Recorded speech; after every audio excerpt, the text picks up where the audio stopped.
চট্টগ্রামের পটিয়ায় বৈষম্য বিরোধী ছাত্র আন্দোলন সম্পর্কিত আলোচিত মামলার গুরুত্বপূর্ণ আসামি হিসেবে পরিচিত জঙ্গলখাইন ইউনিয়ন স্বেচ্ছাসেবক লীগের দপ্তর সম্পাদক মোহাম্মদ জোবায়ের ইসলাম রুবেলকে গ্রেপ্তার করেছে থানা পুলিশ।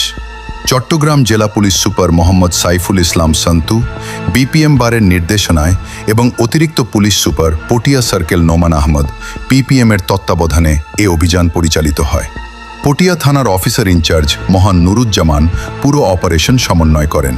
23 নভেম্বর রাত 8:10 পটিয়া থানাধীন নাইখাইন এলাকায় হঠাৎ অভিযানে নামেন পুলিশ সদস্যরা।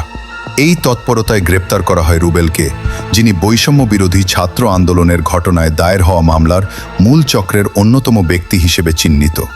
অভিযানে অংশ নেওয়া কর্মকর্তারা জানান, রুবেলকে গ্রেপ্তারে দীর্ঘদিনের নজরদারি ও তথ্য উপাত্ত যাচাইয়ের পর এ অভিযান চালানো হয়।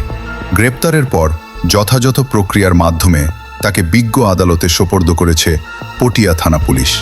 পুলিশ জানায়, বৈষম্য বিরোধী ছাত্র আন্দোলন সহ বিভিন্ন আলোচিত মামলার আসামিদের ধরতে নিয়মিত অভিযান অব্যাহত থাকবে।